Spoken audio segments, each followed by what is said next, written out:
إن الحمد لله نحمده ونستعينه ونستغفره ونؤمن بالله ونتوكل عليه. نعوذ بالله من شرور أنفسنا ومن سيئات أعمالنا. إنه من يهدي الله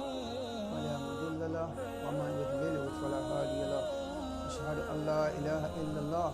وحده لا شريك له، وأشهد أن محمدا عبده ورسوله. صلوات الله وسلامه عليه وعلى آله وأصحابه وسلم. الحمد لله الذي هدانا لهذا وما كنا لنهتدي لولا أن هدانا الله. adágbà fún Ọlọ́run ọba àjọkẹ́ ayé, ọba àṣàkárùn, ọba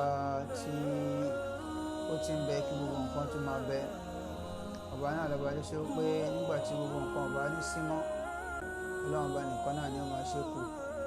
Ọba yìí kì í kú kì í mú, òun ló sì dá ikú tí ń pa àwọn ènìyàn, òun ló dá àìsàn tí máa ṣe àwọn ènìyàn. Ṣùgbọ́n Ọlọ́run ọba tí ọlá rẹ̀ ga, ó dé òun ọba ń mọ́ kọjá ohun tí àwọn èèyàn máa fi ń ròyìn òun. Ó ṣe ká ròyìn Ọlọ́run ọba tó, Ọlọ́run mọ́ kọjá bẹ́ẹ̀. Ọba náà la dá ọpẹ́ fún, ọba náà la yìn. Ọlọ́run má ṣàgbọ́ ọpẹ́ wa, Ọlọ́run kò gba ìyìn wa. Bákan náà àtọrọ ìkẹ́ àti ìgẹ̀ fún Ànábì wa Muhammad sallallahu alayhi wa sallam. اللهم صل على محمد وعلى آل محمد كما صليت على إبراهيم وعلى آل إبراهيم إنك حميد مجيد، وبارك على محمد وعلى آل محمد كما باركت على إبراهيم وعلى آل إبراهيم في العالمين إنك حميد مجيد. òjíṣẹ́ Ọlọ́run lọ́lọ́run fi ṣe okùnfà ọ̀nà mọ̀ wá tí kì í bá ṣe ọlá àti ẹni bí ọ̀tọ̀ lèbi tá a bá máa bára wa, a sì ní mọ̀ pa àsì lójú ọ̀nà tí àwa náà tá a máa dunnú. Ọlọ́run sọ ní Kùránì wípé kullu hisbin bima ladayhim farihun. Gbogbo ènìyàn kọ̀ọ̀kan, gbogbo àwọn ọjọ́ kọ̀ọ̀kan, gbogbo àwọn pátì kọ̀ọ̀kan ní ó máa dunnú sí nǹkan tó wà lọ́dọ̀ wọn. A dúpẹ́ fọ́lọ́run pé èyí tí ó wà lọ́dọ̀ tí wà yìí ó jẹ́ original láti ọ̀dọ̀ ọ̀rọ̀ Ọlọ́run tí Ọlọ́run sì confam. Ọlọ́run máa yọ wá kó bẹ̀rẹ̀ láyé. Bákan náà ìkẹ́ kó máa bá àwọn ará ilé, kó máa bá àwọn sàhábà Ànábì àti gbogbo àwọn tó bá fẹsẹ̀ àwọn lójú ọ̀nà rẹ̀. Àlẹ́ ní insha Allah ní tí a máa fi bára wa sọ̀rọ̀, òun náà ni tí a ń pè ní ṣurutu qabulil amal. Àwẹ̀ là ń gbà yìí àtàwọn iṣẹ́ rere míì tí a tún ṣe nínú Ramadan, kódà lẹ́yìn Ramadan tá a tún máa ṣe àbí ìta ti ṣe sẹ́yìn. Kí ni àwọn májẹ̀mú tọ́lọ́run fi gbà lọ́wọ́ wa? Àti tí àwọn tá a ṣe nǹkan ìyá mọ̀ bóyá ẹgbàá àbẹ́ ẹgbàá, àwọn àgbàlagbà máa ń pòwe kọ pé mi ò fẹ́ ó ṣàgbà mo bùn ẹ́. Tí wọ́n bá fi hàn ní nǹkan lẹ́ni téèyàn bùn bá sọ pé òun ò fẹ́, kò sí téèyàn fẹ́ ṣe. Kí la fi wá mọ̀ pípọ́ làwọn bá gba iṣẹ́ wa lọ́wọ́ wa? Kí làwọn májẹ̀mú náà? Iṣẹ́ tẹ̀rí ni aníṣẹ́ rí aníṣẹ́ burúkú. Báwo lèèyàn ṣe lè mọṣẹ́ rere? Báwo ló ṣe lè mọṣẹ́ burúkú? Òjíṣẹ́ Ọlọ́run sallallahu alayhi wa sallam látọ̀dọ̀ Nuwas bin Sam'an aráàlú Madina ni. Olójíṣẹ́ Ọlọ́run bá sọ wípé ó ní mo bi Ànábì léèrè, sa'altu Rasulallah anil birri. Mo bi Ànábì léèrè nípa iṣẹ́ rere. Kí ló ń jẹ́ iṣẹ́ rere? Kí ló ń jẹ́ dáadáa? Qal, Ànábì sọ pé albirru husnul khuluqi. Ìwà dáadáa là ń pè ní iṣẹ́ rere. Ìwà dáadáa là ń pè ní iṣẹ́ rere. Wal ismu, ohun tó wá ń jẹ́ṣẹ́ ẹ̀ṣẹ̀, máa ha ka fi sọ̀dẹ̀ríkà, òun nìkan tí ó bá ti ń dẹ̀ láàmú lọ́kàn tí wọn náà ń ṣe tọkàn ò balẹ̀ ńbẹ̀. Wàkàríta à ń yàtọ́lé alẹ́ inas, tó wọn náà ò fẹ́ káwọn èèyàn bẹ́ ńbẹ̀. Gbogbo yàtọ̀ bá ń ṣe tó ti ń wò fẹ̀tòfẹ̀tò ẹja kan bá ń wọ̀nà ta ló ń bọ̀ ẹ bá ń dúró síbẹ̀. Iṣẹ́ ẹbú ni. Àbò ṣe tán ẹ̀mí ẹ̀ ò wá balẹ̀ ń wá ń dẹ̀ láàmú lọ́kàn, ó ń dẹ̀ láàmú. Ọlọ́run ẹlẹ́lòmíì ájókòó bá kọ́ ṣe ámíkọlẹ̀ ẹ̀jẹ̀ 4 litres ti lọ. Ohun tó ṣe níṣẹ́ ẹbí ló rántí. Iṣẹ́ burúkú nìyẹn. Kò nídìí káwọn èèyàn ṣe sọ fún ẹ pé iṣẹ́ burúkú ló ṣe. Ṣùgbọ́n iṣẹ́ tí wọn náà bá ti ń ṣe tó bá ti fẹ́ káwọn èèyàn bá ẹ ń bẹ̀, iṣẹ́ dáadáa nìyẹn. Ọlọ́run wá sọ pé a'udhu billahi minash shaitani rajim, bismillahir rahmanir rahim, wal asri. ọlọ́run ní mo fìrọ̀lẹ́ ayé mo fi búra innal insana lafi khusr àwọn ènìyàn dájúdájú wọ́n máa bẹ nínú òfò. àwọn wo ni ò wá ní sí nínú òfò? àwọn wo lọ́lọ́run bá exempt? illa alladhina amanu wa amilu solihat àfàwọn tí wọ́n bá gbọ́ lọ́wọ́n bá gbọ́ àwọn ni wọn ò ní sí nínú òfò tí wọ́n tún wá ń ṣe iṣẹ́ eré ẹ̀rí iṣẹ́ eré àwọn ni wọn ò ní sí nínú òfò tó bá di ìrọ̀lẹ́ ayé watawasaw bil haqq watawasaw bis sabr wọ́n ń gbára wọn níyànjú wọ́n ń gbẹra wọn lóǹgbẹ láti máa sọ òdodo àti láti máa ṣe sùúrù. àwọn nìkan ni wọn ò ní sínú òfò. iṣẹ́ tàwáwí òjíṣẹ́ ọlọ́run sallallahu alayhi wa sallam ó ní iṣẹ́ gbogbo iṣẹ́ agbe lórí nǹkan mẹ́ta arkanul amal orí kí ni iṣẹ́ dúró lé gbogbo iṣẹ́ tí wọ́n bá fẹ́ ṣe láyé orí kí ló dúró sí orí kí ló dúró sí kí nǹkan tó lè dúró aṣáà ní nǹkan tó fi dúró arkanul iman arkanul amal orígun iṣẹ́ àwọn òpó tí iṣẹ́ dúró lé lórí àwọn pé islam náà ní rúkúnù arkanul islam márùn-ún bákan náà iṣẹ́ tàwa fẹ́ ṣe orí kí ló dúró lé tí ó fi dúró tí ó fi jẹ́ṣẹ́ ó dúró sórí nǹkan mẹ́ta orígun iṣẹ́ mẹ́ta gbogbo iṣẹ́ láyé orígun mẹ́ta ló ní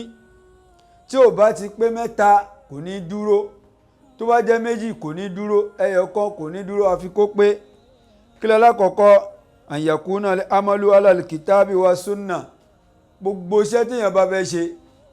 ó gbọ́dọ̀ lọ bèrè ṣé alukur'ani fọwọ́ sí ṣé àdìsí ànábì ọ̀rọ̀ ànábì fọwọ́ sí ó lè jẹ́ iṣẹ́ ẹ̀sìn ó lè jẹ́ iṣẹ́ ayé iṣẹ́ ẹ̀sìn bí wọ́n fẹ́ ṣe prógámù ẹ̀sìn kan èèyàn fẹ́ sọ̀rọ̀ ẹ̀sìn kan èèyàn fẹ́ ṣe nǹkan kan àbí iṣẹ́ ayé mo fẹ́ tajà mo fẹ́ ṣe báyìí wàá lọ béèrè lọ́wọ́ àwọn onímọ̀ ọjà tí mo fẹ́ tà yìí ṣé Kùránì fọwọ́ sí ṣé ó lè ó da ṣé súnà ànábì ọlọ́run sọ pé ó da àdìsí ànábì sọ pé ó da sallallahu alayhi wa sallam tí ò bá ti rí bẹ́ẹ̀ iṣẹ́ yẹn ò ṣiṣẹ́ tó ní àlàáfíà ọlọ́run ò sì ní gbà Allahu ta'ala ọlọ́run bá tọ́lá ẹ̀gá sọ wípé yá ayyuhal ladhina amanu ọlọ́run ní mo pè yín olùgbàgbọ́ òdodo àti Allah àti rasula ọlọ́run ní ẹ tẹ̀lé mi ọlọ́run níbi gbogbo nǹkan tẹ bá ń ṣe ẹ tẹ̀lé mi àti rasula ẹ sì tẹ̀lé òjíṣẹ́ ẹ gbọ́rọ̀ sí mi lẹ́nu ẹ gbọ́rọ̀ sójíṣẹ́ tí mo rán sí yín ẹ gbọ́rọ̀ sí lẹ́nu wala tubtilu amalakum ẹ sì má bàṣẹ ara yín jẹ́ ìtumọ̀ ẹ̀ ni pé àárín ẹni suratu Muhammad verse 33 ọlọ́run ẹ tẹ̀lé ẹ gbọ́rọ̀ sànàbí lẹ́nu ẹ gbọ́rọ̀ sí mi ọlọ́run lẹ́nu bí bẹ́ẹ̀ kọ́ iṣẹ́ yín ó bàjẹ́ tẹ́ ẹ bá ti tẹ̀lé ọlọ́run tẹ́ ẹ tẹ̀lé òjíṣẹ́ ẹ gbọ́rọ̀ sí lẹ́nu iṣẹ́ yín ó bàjẹ́ ni o wa qala ta'ala ọlọ́run tún sọ wípé wa ma atakumur rasulu fakhudhu ń tànàbí bá ní ẹ ṣe tó bá fún yín ni ẹ gbámú wa ma nahakum anhu fantahu ń tó bá sì ní ẹ má ṣe ẹ má ṣe o tẹ́ ẹ bá ṣe wattaqullaha innallaha shadidul iqab ẹ sì wá páyọ̀ ọlọ́run tẹ́ ẹ bá ti páyọ̀ ọlọ́run èmi ọlọ́run ọba shadidul iqab ìyà mi le koko kí ló dé tó fi sọ pé shadidul iqab tẹ́ ẹ bá ti gbá ohun táwọn obìnrin ẹ ṣe mú ẹ jẹ ìyà wọn lé ní àwọn èèyàn tó wá fẹ́ sọ súnà ànábì sallallahu alayhi wa sallam wọn ní súnà ànábì sallallahu alayhi wa sallam wọn ní nǹkan tó ṣe pé tá a bá ṣe àní jìyà tá a bá ṣe àgbàládá súnà ànábì poríṣiríṣi súnà ọ̀nà mẹ́ta ló pín sí nǹkan wà tánàbì sọ pé ẹ ṣe tánàbì bá ti lè fẹnu ẹ sọ pé ẹ ṣe báyìí wúwà bí manzilatil wajib ààyè ọ̀ranyàn ló wà bí ìgbà pọ̀ lọ́hùn sọ̀rọ̀ ni tí wọ́n náà sọ pé máyà tí kò ánilẹ̀ àwà ẹni wá ìlà wahyu yuha kò ní sọ̀rọ̀ fẹ́nu ẹ̀ àfi nǹkan tá a bá ní kó sọ sómi pé direct speech lọ́rọ̀ anábì látọ̀dọ̀ ọlọ́run fún àpèjúwe bàbá tó ń jáde àbí ìyàwó ń jáde wọ́n sọ fún lágbájá tó bá ti dé kó fọ abọ́ yẹn o. nígbà táàbùrú ẹ̀ wá jíṣẹ́ fún ó ní màámi ò sọ bẹ́ẹ̀ màámi ò sọ bẹ́ẹ̀ fọ abọ́ kó gbálẹ̀ òkì tó dé o kó tún lè ṣe kó pọn mi o. ó ní màámi ò sọ bẹ́ẹ̀ ọ̀n sọ fún mi kó tó lọ ọ̀n sọ fún mi kó tó lọ ṣé ọ̀ràn yàn sí ẹ. indirect speech nìyẹn kò wá direct látọ̀dọ̀ màmá ẹ̀ ṣùgbọ́n ó wá indirectly tí ò bá ṣe yóò jìyà bẹ́ẹ̀ lọ̀rọ̀ táwọn bí bá sọ ṣe rí. ẹlẹ́ẹ̀kejì ní tó ṣe pé fúnra ẹ̀ ló ń ṣe kò sọ fún yàn ìyẹn ni tá a bá ṣe àgbàládá tá a bá ṣe tá a ní jìyà àti yìí tó ṣe wípé ó ń ṣe àwọn èèyàn ń ṣe ó sì òun ò kí ń ṣe ṣùgbọ́n àwọn èèyàn ń ṣe kò dẹ̀ sọ̀rọ̀ súnà ànábì ni bí náfìlà tá a máa ń ṣe before Maghrib náà nàbí ìjọ kan ó wọlé orí àwọn èèyàn ṣe náfìlà before Maghrib kan náà sábà dé ó rò pọ́n tiẹ̀ ti kírun ni létà lọ́yẹ̀ṣẹ̀ wá pè wọ́n ànábì sì ní wọn tó ń ṣe náfìlà kò sọ̀rọ̀ ó ti di súnà ànábì ìyí tánábì bá ti fẹnu sọ ọ̀ranyàn ni ọlọ́run ní ẹ tẹ̀lé bẹ́ẹ̀ bá ti tẹ̀lé ẹ jẹ ìyà taqullah ẹ páyà ọlọ́run innallaha shadidul iqab ìyẹn wà ní suratul ashri ayà ẹlẹ́ẹ̀keje ọlọ́run tún sọ fún wa ní Alu Imran verse 21 to 22 ọlọ́run ní innal ladhina yakfuruna bi ayatillah ìbẹ̀rẹ̀ ọlọ́run bá ti gbé dájúdájú àwọn tí wọ́n máa ń ṣe kèfèrí pẹ̀lú ọ̀rọ̀ ọlọ́run àwọn tó bá ti ṣe kèfèrí tó ń ṣá ìgbàgbọ́ sọ̀rọ̀ ọlọ́run ulaika alladhina habitat a'maluhum ọlọ́run bọ́rọ̀ yẹn bọ̀ ó wá déwájú ó ní ulaika irú àwọn ẹni bẹ́ẹ̀ habitat a'maluhum iṣẹ́ wọn ti bàjẹ́ fi dunya wal akhirah iṣẹ́ tó bá ṣe láyé yóò bàjẹ́ tàlìkíámọ̀ náà tó ń ṣe fún ọ̀run yóò bàjẹ́ láyé bí á bàjẹ́ tó bá tàlìkíámọ̀ wọn ní bá kankan wa ma lahum min nasirin wọn ọ̀dẹ̀ ní lólùrànlọ́wọ́ ọlọ́mọdé ọ̀dà bùkátà wa ẹni bá ti fi iṣẹ́ tí ò fi tẹ̀lé kí lọ́lọ́run sọ kí l'Ànábì sọ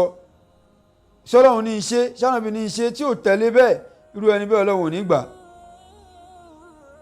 bákan náà ọlọ́run bá tún sọ fún wa pé ma faratna fil kitabi min shay'in kò sí nǹkan kan tá a ní kẹ́ ṣe nínú lánàá ayé yìí tí tá a ti sọ nínú alukur'an ayọ̀ nǹkan kan lẹ̀ ń bẹ̀ gbogbo iṣẹ́ tẹ́ ẹ rò pé yín fẹ́ ṣe kò sí ìta àti sọ nínú kur'an tó o bá mọ̀ fas'alu ala dhikri in kuntum la ta'lamun lọ bẹ̀ àwọn tó mọ̀ tó o bá mọ̀. bákan náà ọlọ́run ti sọ ní Suratu Nisa 51 ọlọ́run ní fa in tanaza'tum fi shay'in tẹ́ ẹ bá ń ṣe fàǹfà lórí nǹkan kan ṣáàlè jóúnjẹ yìí ṣáàlè jẹ ṣáàlè ṣiṣẹ́ yìí ṣáàlè ṣe farduhu ila Allahi wa rasul in kuntum tu'minuna billahi wal yawmil akhir ọlọ́run ní ẹ dẹ́rọ̀ náà padà sọ́dọ̀ ọlọ́run àtòjíṣẹ́ tó yẹ pé lóòótọ́ lẹ gba ìjọ kẹyìn gbọ́ lẹ́dẹ̀ gbọ́ ọlọ́run bá gbọ́. Aisha radiyallahu ta'ala anha ọlọ́run Nabi sallallahu alaihi wasallam sọ pé man amila amalan laysa alayhi amruna fa huwa raddu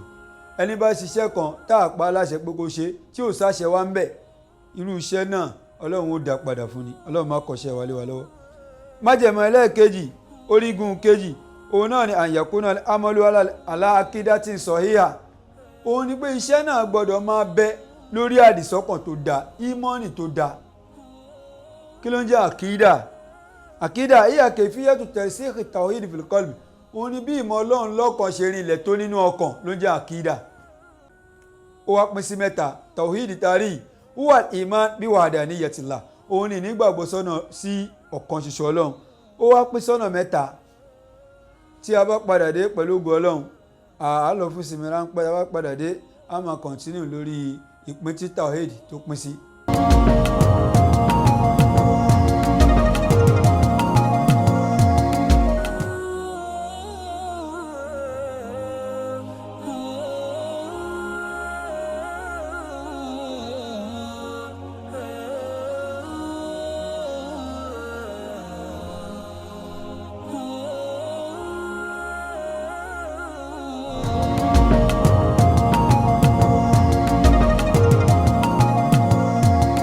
káàbọ̀ padà láti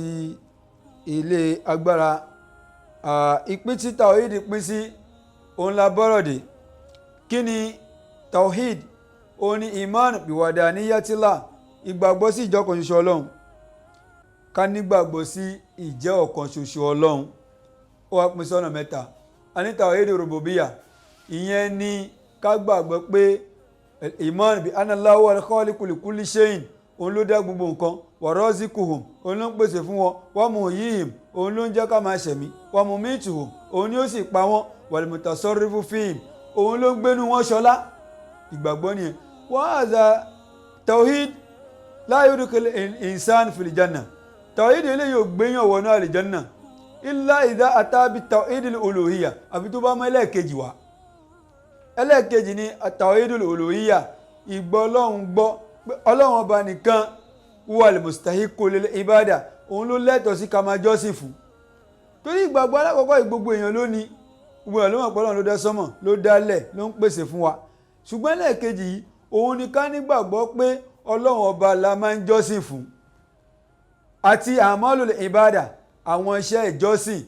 bíi ànúzùrù kádámájẹ̀mù ọlọ́run là ń dámájẹ̀mú fún alhalifu à ń búra ọlọ́run la máa fi ń búra à ń kí fi kàn mí búra bákan náà àrọ́gbà à ń ṣojú kòkòrò ọlọ́run la máa ń ṣe é sí ànáhàrù à ń pẹran ọlọ́run la máa ń pẹran fún àkí ń pẹran fóòṣà gbogbo àwọn ilé wọ̀nyí àtàwákùl à ń gbára ọlọ́run la máa ń gbára lé àlọ́kọ́ṣíátù à ń páyà ọlọ́run la máa ń páyà àlàkọ́ọ̀fù ìbẹ̀rù ọlọ́run la máa ń bẹ̀rù àwọn ìmánu tawhidul uluhiyya nìyẹn ẹni tí ò bá ní gbogbo yẹn tó bá ṣiṣẹ́ ọlọ́run ò ní gbà àbígbà tí wọ́n lọ pẹran fóòṣà ṣọlọ́ máa gbà lọ́wọ́ ẹ̀ èèyàn dá májẹ̀mú àwọn kan ń gbà láyé Firaun nígbà tó fẹ́ ju òǹdè ìgbàdí wọn sílẹ̀ wọ́n níbi izzati Firaun pẹ̀lú àṣẹ Firaun lábi ju kínní sílẹ̀ wọ́n lè jèrè ṣé wọ́n á jèrè wọ́n á jèrè nígbà tí Musa tó sọ tiẹ̀ sílẹ̀ pẹ̀lú orúkọ ọlọ́run kí ló ṣe fọwọ́kọ àmọ̀sọ́nà ń gbogbo nǹkan tí wọ́n ṣe kí ni yẹ́lẹ́kọ̀ fún mọ̀sọ́nà ń gbogbo nǹkan tó ń ṣe sílẹ̀ yẹn ìgbàdí wọn dèrè ó dejò ó di kinní kan ejò ànábì Musa alayhi salam ó kàn jágbe lẹ́ẹ̀kan náà ni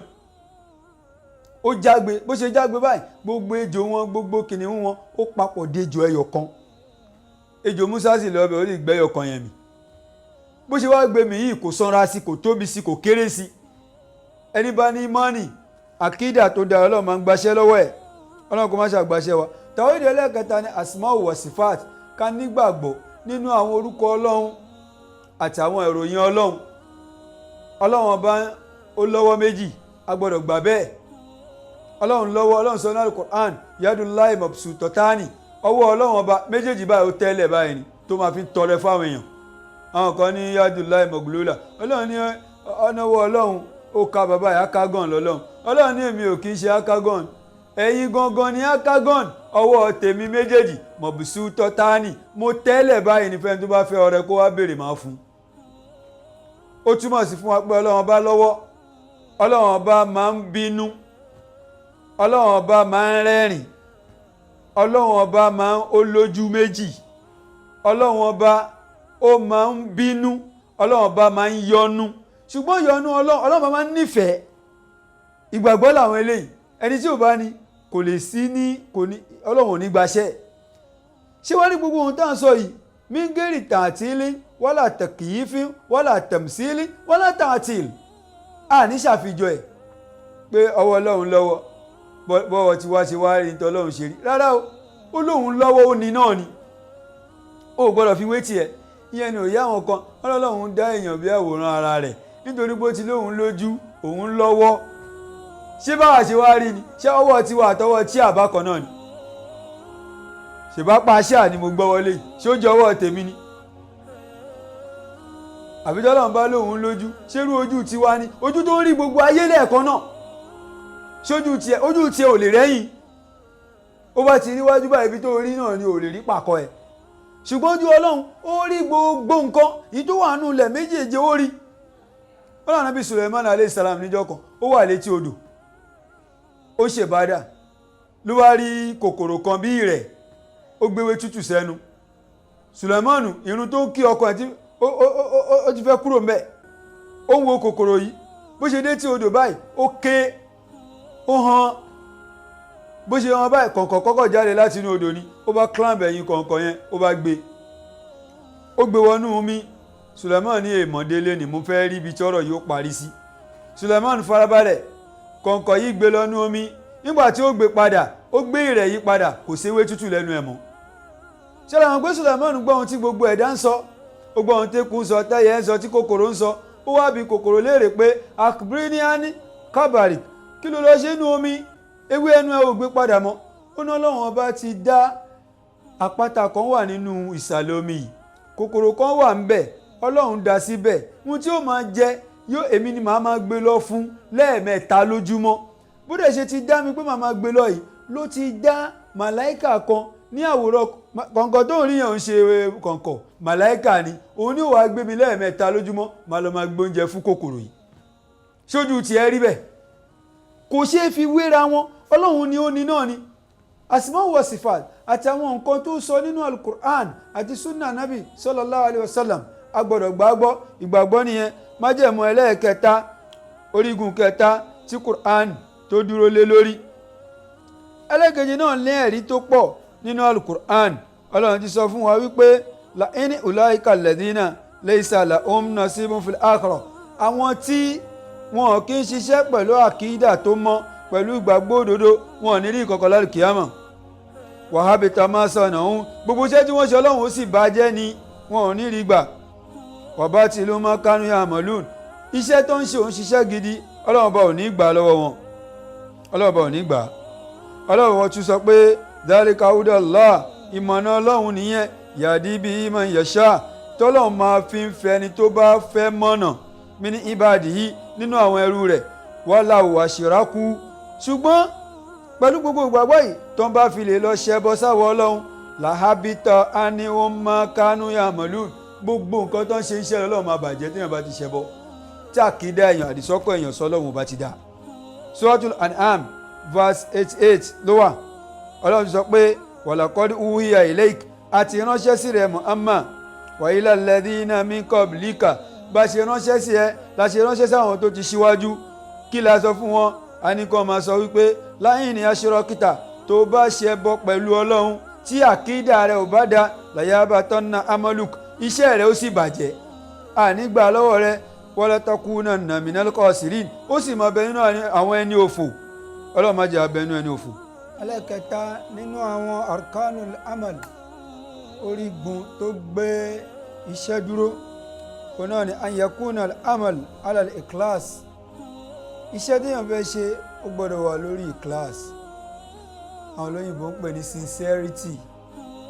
èèyàn gbọ́dọ̀ wà sincere pẹ̀lú iṣẹ́ tó fẹ́ ṣe Ọlọ́run sọ pé wa ma umiru mi ń pa wọ́n láṣẹ nǹkan kan illa liya'budullah bí kò ṣe pé kí wọ́n máa jọ́sìn fún mi Ọlọ́run tí wọ́n bá jọ́sìn náà nǹkan mukhlisina lahu din pẹ̀lú ẹ̀mí òdodo pẹ̀lú ẹ̀mí òdodo Ọlọ́run ti sọ wípé inni umirtu ana abudallah sọ fún wọn rẹ̀ ànábì pé ohun tí wọ́n pa mí láṣẹ ni pé kí n máa sin Ọlọ́run mukhlisina lahudin pẹ̀lú ẹ̀mí òdodo kí n fi ẹ̀sìn yẹn fún Ọlọ́run pẹ̀lú ẹ̀mí òdodo wa umirtu an akuna awwalal muslimin wọ́n sì pa mí láṣẹ pé kí n jẹ́ àkọ́kọ́ ẹni tó fira ẹ̀ lẹ́fọ́ Ọlọ́run. Òjíṣẹ́ Ọlọ́run sallallahu alaihi wasallam ó ní innamal a'mal binniyat gbogbo iṣẹ́ téèyàn bá ń ṣe pẹ̀lú àníyàn ni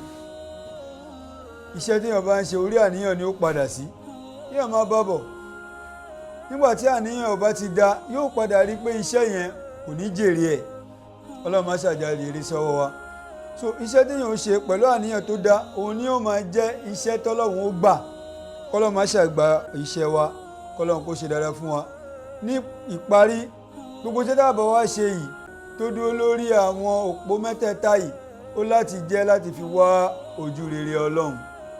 gbogbo iṣẹ́ téèyàn bá ṣe tí ò bá ti fi wá ojú rere Ọlọ́run ìbínú Ọlọ́run ni ó bá bọ̀ ń bẹ Ọlọ́run má jẹ́ kárí ìbínú Ọlọ́run la ilaha illallah èyí tí a gbọ́ yìí Ọlọ́run jẹ́ kó ṣe wá láǹfààní subhana rabbika rabbil izzati amma yasifun wassalamu alal mursalin walhamdulillahi rabbil alamin.